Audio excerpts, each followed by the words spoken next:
Hai,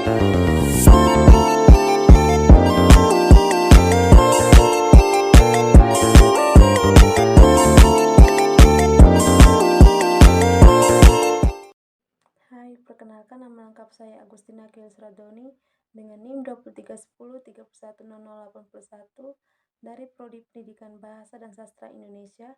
Di sini saya akan menjelaskan tentang materi konsep dasar psikologi pendidikan. Teman-teman, kali ini kita akan mempelajari materi tentang konsep dasar psikologi pendidikan. Yang pertama, apa itu psikologi pendidikan? Secara umum, psikologi pendidikan merupakan cabang dari ilmu psikologi yang khusus memahami pengajaran dalam lingkungan pendidikan. Menurut Pupu Saiful Rahmat dalam buku Psikologi Pendidikan menjelaskan, psikologi pendidikan adalah ilmu yang mempelajari bagaimana manusia belajar dalam pendidikan, pengaturan efektivitas, intervensi pendidikan, psikologi pengajaran, dan psikologi sosial dari sekolah sebagai organisasi. Psikologi pendidikan ini memiliki hubungan erat dengan kemampuan seorang siswa untuk belajar dan berkembang. Ilmu ini sering berfokus pada subkelompok seperti bakat anak-anak dan mereka yang tunduk pada khusus penyandang cacat. Di Indonesia, psikologi pendidikan sudah dibahas oleh salah satu tokoh pendidikan yaitu Ki Hajar Dewantara. Beliau itu merupakan tokoh yang memberikan perhatian akan pentingnya nilai-nilai luhur dalam proses pendidikan generasi bangsa Indonesia. Yang kedua, tentang ruang lingkup psikologi pendidikan. Ada beberapa ruang lingkup psikologi pendidikan, antara lain, yang pertama, pengetahuan ruang lingkup, tujuan mempelajarinya, dan sejarah psikologi pendidikan. Yang kedua, lingkungan fisik dan psikologi. 3. Faktor-faktor yang mempengaruhi dalam proses belajar. 4. Perkembangan dari murid. 5. Proses tingkah laku individu. 6. Hakikat dan ruang lingkup belajar. 7. Hukum dan teori-teori belajar. 8. Pengukuran pendidikan. 9. Aspek praktik pengukuran pendidikan. 10. Transfer belajar. 11. Ilmu statik dasar. 12. Kesehatan mental setiap individu. 13. Pendidikan dalam membentuk kepribadian individu. 14. Kurikulum pendidikan sekolah dan lain-lain. Oke, kita masuk ke yang ketiga, tujuan psikologi pendidikan.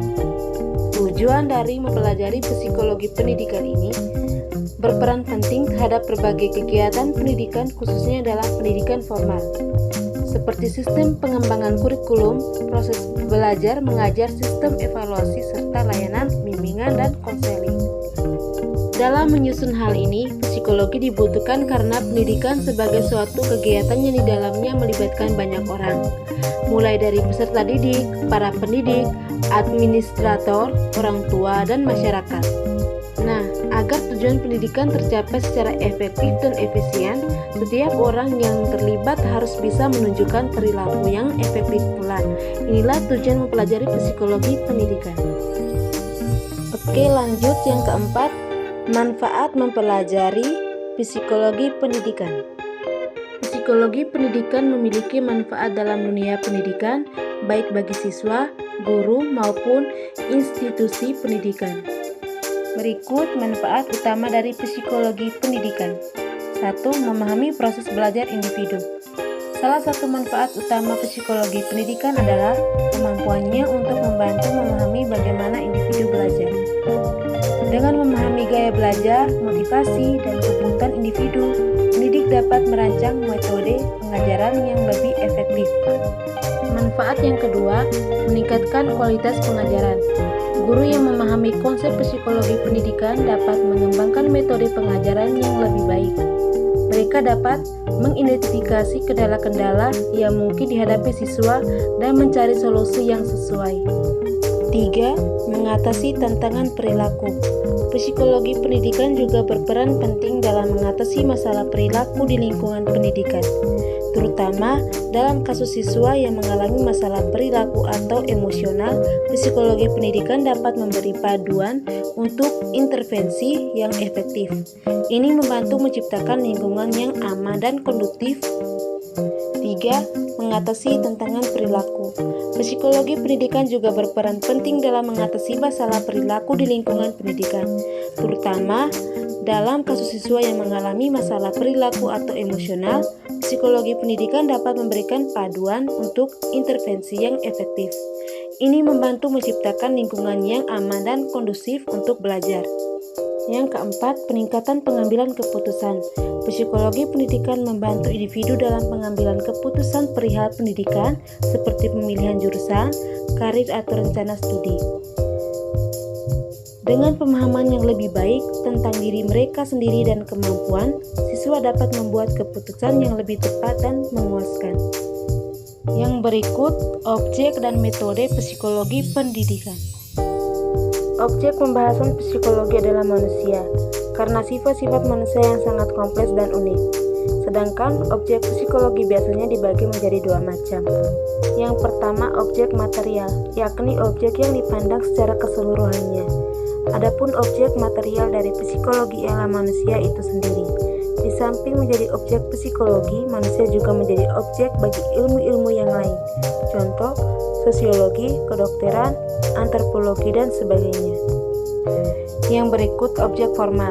Jika dipandang menurut aspek mana yang dipentingkan dalam penyelidikan psikologi itu. Dalam hal ini, maka objek formal dari psikologi adalah benda-benda menurut perubahan zaman dan pandangan para ahli masing-masing. Dalam metode psikologi pendidikan, ada beberapa metode yang wajib diketahui dengan jelas antara lain. 1. Metode eksperimental.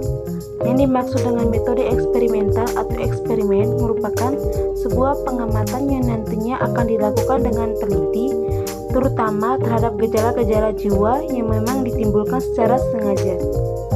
2. Metode kuesioner merupakan serangkaian dari pertanyaan-pertanyaan yang mana berkaitan langsung dengan topik yang ada dalam ilmu psikologi, pendidikan, dan sosial.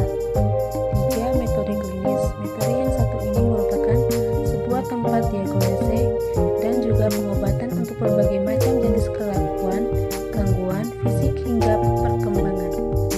Yang keempat, metode introspeksi. Pada metode ini merupakan metode penelitian yang mana akan dilakukan dengan cara mengamati ke dalam diri sendiri. Tak hanya itu saja, dalam metode ini nantinya juga bisa melihat kondisi mental seseorang dalam waktu tertentu yang meliputi perasaan, motif-motif yang ada dalam diri seseorang hingga pikiran. 5. Metode case study. Yang kelima, metode case study. Dalam metode case study ini merupakan catatan mengenai pengalaman seseorang, baik itu penyakit yang pernah ia derita, lingkungan, pendidikan, hingga perawatan. Yang terakhir, tentang peranan psikologi perkembangan dalam pendidikan. Pendidikan saat ini seperti bukan lagi sebuah keharusan namun lebih kepada sebuah kebutuhan. Dengan pendidikan semua orang akan mampu mengubah pola pikirnya menjadi lebih terbuka dan berkembang. Tujuan utamanya, pendidikan sebenarnya bukanlah untuk mencari atau mendapatkan suatu pekerjaan, memang hal tersebut tidak dapat dipungkiri. Tetapi, pendidikan sebenarnya lebih ditunjukkan untuk mengubah mindset seseorang dalam berpandangan atau menyelesaikan sebuah masalah. Dalam mengubah mindset tersebut, dibutuhkan pendidik yang dapat memahami sampai tahap mana perkembangan psikologinya. Hal tersebut sangatlah penting karena perkembangan setiap orang berbeda-beda dan terdapat faktor lain juga yang dapat mempengaruhinya. Psikologi perkembangan merupakan cabang ilmu psikologi yang mempelajari mengenai perkembangan atau kemunduran gejala jiwa seseorang mulai dari sebelum dilahirkan hingga dewasa. Berikut terdapat 3 fase perkembangan yang digunakan Oswald Course dalam ciri-ciri psikologi yang berupa thoughts atau sifat keras kepala yang dimiliki seorang anak. 3 fase tersebut yaitu: yang pertama, fase anak awal yang memiliki rentan umur 0-3 tahun. 2. Fase keselesaian sekolah antara umur 3-13 tahun. 3. Fase kematangan yakni umur 13-21 tahun.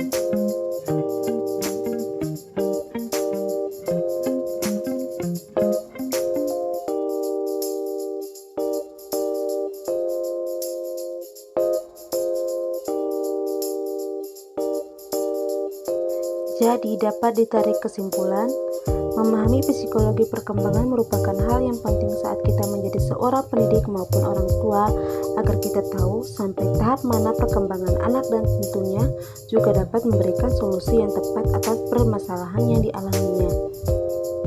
Demikian penyampaian materi dari saya, semoga apa yang disampaikan dapat bermanfaat bagi kita semua ya teman-teman. Jika ada kekurangan mohon dimaafkan.